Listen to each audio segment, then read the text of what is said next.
கடலோரத்தில் கடந்த ரோபோட்டை தெரியாதனமா நீர்நாய்ங்க ஆன் பண்ணிடுது. ஹலோ, நான் ராசம் 7134. என்னை ஆர்டர் பண்ணதுக்கு நன்றி. நான் என்ன பண்ணணும்னு சொல்லுங்கன்னு கேட்க அதுங்களுக்குலாம் ஒன்றுமே புரியல. அதோட இதை கடல் அலை வேற அடிச்சு தள்ள அடுத்த அலை உயரமாக வரதை ஸ்கேன் பண்ணி செவுத்து மேலே ஏற ட்ரை பண்ணுது. ஆனால் அதால் முடியல. ஒரு நண்டு மேலே ஏறி போகிறத ஃபாலோ பண்ணி இதோட விரல்களையும் நண்டு மாதிரி மாற்றி ஈஸியாக மேலே ஏறி போகுது. இடம் மாதிரி காட்டுக்குள்ளே டெலிவரி ஆகிட்டோன்னு தெரியாமல் அதோட முதல் டாஸ்க்காக எல்லா அனிமலையுமே தொந்தரவு பண்ணுது. ஆனால் அதுங்களாம் இதை மதிக்கவே மாட்டேங்குது. அனிமல் பேசுகிற மொழியை கற்றுக்க லேர்னிங் மோட ஸ்டார்ட் பண்ணி மொழியை கற்றுக்குது.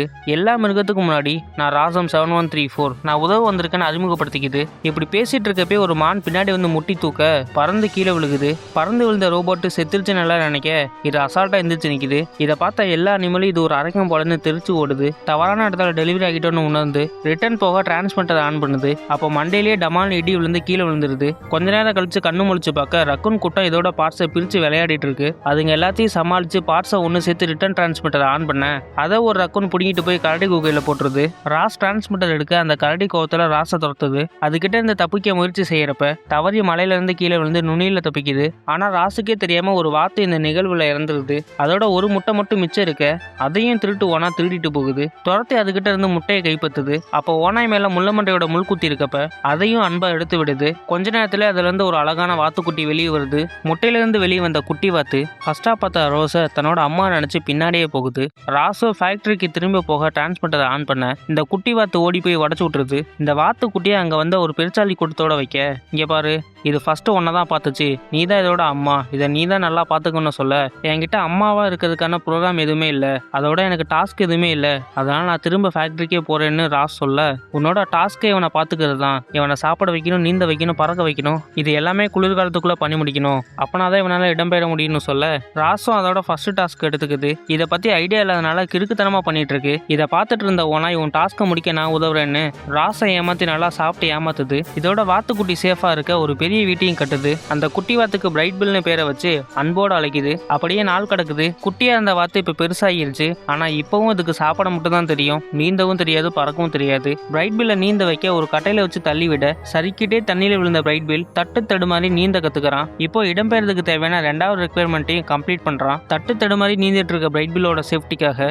ராஸோட ஒரு கையவும் அனுப்பி வைக்குது. ரொம்ப தூரம் நீந்தி போன பிரைட் பில் அவனை மாதிரி இருக்க வாத்து கூட்டத்தை பாக்குறான். ஆனா அதுங்கள நீ அடக்கம் வளர்த்த ஒரு ஆள், எங்களை மாதிரி உனக்கு நீந்த தெரியலன்னு புள்ளி பண்றாங்க. இதை தெரிஞ்ச ராஸ் அங்க வேகமா போக அதை பார்த்து மொத்த கூட்டமும் பயந்து போகுது. அதுல சில வாத்துங்க மட்டும் பிரைட் பில்லோட அம்மாவை சாகடிச்சிட்டே இந்த ரோபோட் தான், இதை இன்னுமா உன்னோட அம்மா நம்பிட்டு இருக்கன்னு உண்மையை வளர்றாங்க. இந்த உண்மையை தெரிஞ்சுக்கிட்ட பிரைட் பில் மனசுடைஞ்சு அங்கிருந்து போயிடுறான். இது தெரியாம நடந்த ஒரு விபத்துன்னு ராஸ் எடுத்து சொல்ல அதை காது கொடுத்து கூட கேட்க தயாரா இல்ல. இவ்வளவு நாள் நீ தான் என்னோட உலகம் நம்பிட்டு இருந்தேன், இப்பதான் தெரியுது என்னோட உலகத்தாழ்ச்சரே நீ தானு. இந்நேரத்துக்கு என்னோட குடும்பத்தோட இருந்திருந்தேன்னா மற்ற பறவைங்க மாதிரி சுலபமா நீந்தவும் பறக்கவும் கத்துருப்பேன்னு சொல்ல, இன்னைக்கு நீந்த கத்துக்கிட்ட நாளைக்கு பறக்கவும் கத்துக்கணும்னு ராஸ் சொல்ல, அப்பயே அவங்க கூட்டத்துல சேர்த்துக்க மாட்டாங்க. நான் சொல்றது உனக்கு புரியுதா இல்லையான்னு கோவத்தோட பிரைட் பில் வெளியே போறான்.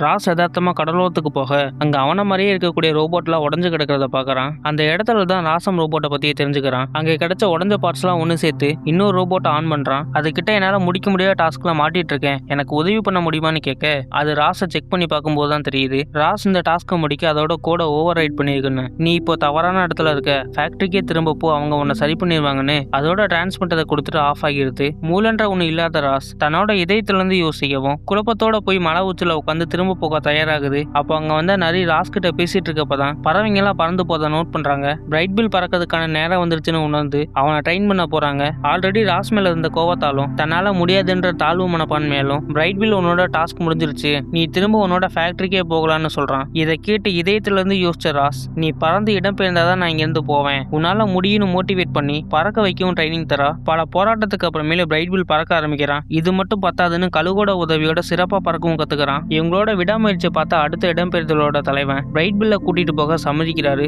இடம்பெயர்தல்ன்றது ஈஸியான விஷயம் இல்ல, ரொம்ப நேரம் விடாம பறக்கணும், அதுக்காக ஒரு நாள் ஃபுல்லாமே இவனை நிக்காம பறக்க வைன்னு சொல்ல பிரைட் பில் அதை அசால்ட்டா செஞ்சும் காட்டுறான். பிரைட் பில்ல பிறந்தல இருந்து வளர்த்த ராஸ் கிட்ட சரியான மன்னிப்பு கூட கேட்காம வாத்து கூட்டத்தோட இடம்பெயர்றான். ராஸ் அதோட டாஸ்கை முழுமையா முடிக்குது. டாஸ்கை ஃபுல்லா முடிக்கவும் ராஸ் திரும்பி போக சிக்னல் ஆன் பண்ணுது. பட் பிரைட் பில்ல பெரிய மனசு இல்லாம ஆஃப் பண்ணிட்டு வீட்டுக்கே போயிருது. இதே நேரத்துல வானத்துல பறந்துட்டு இருந்த வாத்து கூட்டம் மழை காரணமா சேஃபா இருக்கிறதுக்காக பார்க்கறதுக்காக ரோபோட் இருக்க ஃபேக்டரிக்கே போய் லேண்ட் ஆகுது. அங்க இருந்த ஒரு ரோபோட்டை ராசுன்னு நினைச்சு பேச அங்க இருந்த பயிர்களை சாப்பிட வந்த வாத்து கூட்டங்கன்னு நினைச்சு அந்த ரோபோட் டேஞ்சர் சிக்னல் தர வேற ரோபோட் வந்து இந்த வாத்து கூட்டத்தை துரத்த ஃபயர் பண்ணுதுங்க. அந்த வாத்து கூட்டத்தை பிரைட் பில்ல வழி நடத்த சொன்ன தலைவன் அங்கிருந்த ரோபோட்டுங்களை திசை திருப்ப தன்னோட உயிரை அர்ப்பணிக்கிறான். இந்த நேரத்தை பயன்படுத்தி அந்த கூட்டம் அங்கிருந்து தப்பிக்குது.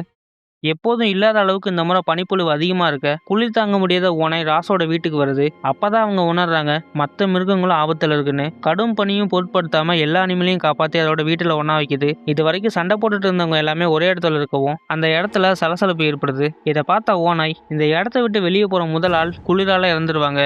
இந்த இடத்துல இருக்க வரைக்கும் நம்ம யாரும் சண்டை போடக்கூடாது, நம்ம சேஃபா இருக்க காரணம் இவ்வளவு நாள் அரக்கினி விருத்துட்டு இருந்த ராஸ் தான். அவதான் உங்க எல்லாத்தையுமே பனில இருந்து காப்பாத்திருக்கான்னு சொல்ல சார்ஜ் காலியாக நிலைமையில இருந்த ராஸ் எனக்காக யாரும் இங்க இருக்க வரைக்கும் சண்டை போடாதீங்கன்னு சொல்லிட்டு ஆஃப் ஆகிடுறார். அவளோட வார்த்தைக்கும் உணர்வுக்கும் மதிப்பு கொடுத்து சண்டை போடாம இருக்காங்க. நாட்கள் கடந்து பனிகாலம் முடியுது. சூரிய ஒளி மூலியமா ரீசார்ஜ் ஆன ராஸ் சந்தோஷமா வெளியே வரா. அதே நேரத்துல அங்க தரையரங்கின பிரைட் பில் வழி நடத்தின வாத்து கூட்டம் அவனை தூக்கி பாராட்ட அதை பார்த்த ராஸ் அவனுக்கான இடத்துல அவன் இருக்கான், அவனை டிஸ்டர்ப் பண்ணக்கூடாதுன்னு யாருக்குமே சொல்லாம அன்னைக்கு நைட்டே டிரான்ஸ்மிட்டர் ஆன் பண்ணி ஃபேக்டரிக்கு போகும்போது அங்க வந்த ஓனாய் ஒன்றரை பிரைட் பில் ஏதோ சொல்லணும்னு சொல்லிட்டு இருக்கான்னு சொல்ல ஷிப்புக்குள்ள போகாம போய் சொல்லிட்டு பிரைட் பில்லை தேடி போறா ராஸ். இதுல கோவமான ராசை கூட்டிட்டு போக வந்த ரோபோட் அவளை பிடிக்க மத்த ரோபோட்டை ஏவி விடுறா. மொத்த அனிமலும் சேர்ந்து வந்த ரோபோட்டுங்க எல்லாத்தையும் போட்டி எடுக்குதுங்க. இதுங்கெல்லாம் ஒன்னத்துக்கு ஆகாதுன்னு அதுங்களை வெடிக்க வைக்குது ஷிப்ல இருந்த ரோபோட். இதோட விளைவா காடே பத்தி எரியுது.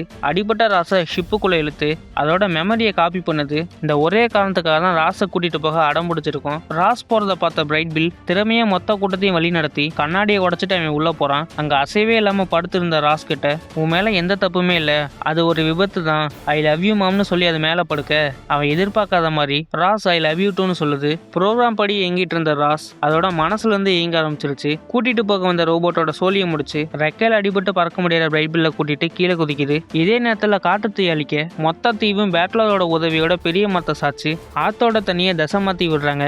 நல்ல வேலையா அந்த தண்ணியில விழுந்து 2 பேருமே தப்பிக்கிறாங்க. ராஸ் திரும்ப வந்ததை மொத்தத்தையுமே என்ஜாய் பண்றாங்க.